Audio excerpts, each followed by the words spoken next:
Graça e paz, que Deus abençoe a sua vida. Nós continuamos com o nosso devocional diário. Se você está acompanhando a leitura da Bíblia toda, Salmos, capítulo 61 até o capítulo 64, é onde você vai estar lendo. E no Novo Testamento, chegamos em 1 Coríntios, no capítulo de número 3.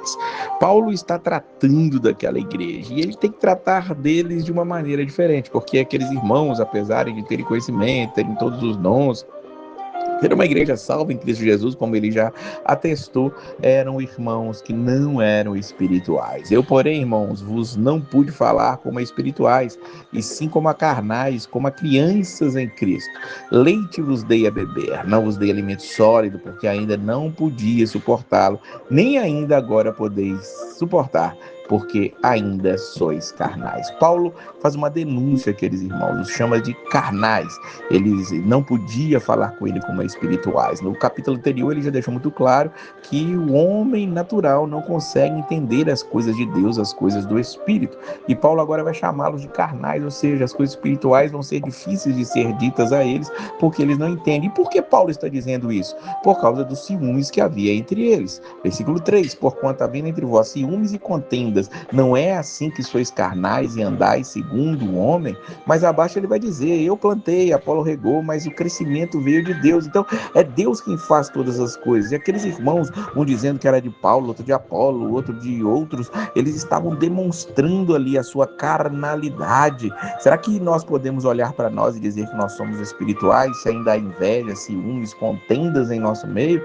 É o que Paulo está dizendo. Se há isso em nosso meio, não somos espirituais. Podemos ter dons espirituais, podemos saber os mistérios de Deus, mas nada disso revela, na verdade, espiritualidade, o que mostra somente carnalidade, se ainda há contenda, ciúmes entre eles. Paulo, mais para baixo, ele vai dizer, vocês precisam saber que vocês são santuário de Deus. Versículo 16, não sabeis que sois santuário de Deus e que o Espírito de Deus habita em vós? Se alguém destruir o santuário de Deus, Deus destruirá, porque o santuário de Deus, que sois vós, é sagrado.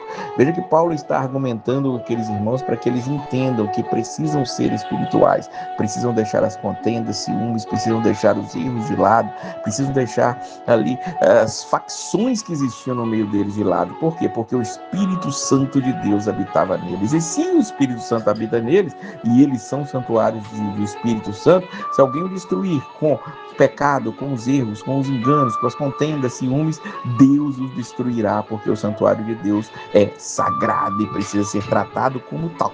Que nós aprendamos isso, queridos irmãos, que se no nosso meio há contendas, ciúmes, divisões, nós precisamos mudar isso. Afinal de contas, não tem como nós estarmos discutindo que um fez uma coisa, outro fez outra, discutindo sobre quem fez o que e quando deve ser feito o que. Não. Eu plantei, Apolo regou, mas é Deus que dá o crescimento veio de Deus, é o que Paulo está afirmando aqui, e que nós entendamos isso de uma vez por todas, porque no final das contas, nós não devemos nos gloriar, versículos 21 a 23, ninguém se gloria nos homens, porque tudo é vosso, seja Paulo, seja Apolo, seja Cefas, seja o mundo, seja a vida, seja a morte, sejam as coisas presentes, as futuras, tudo é vosso e vós de Cristo e Cristo de Deus, ou seja, nós não nos gloriemos nos homens, nas facções, nas divisões, mas nos gloriemos em Cristo Jesus, em Deus que nos salvou, e é dele, por ele e para ele que são todas as coisas. Que Deus abençoe a sua vida sempre, e a paz do Senhor.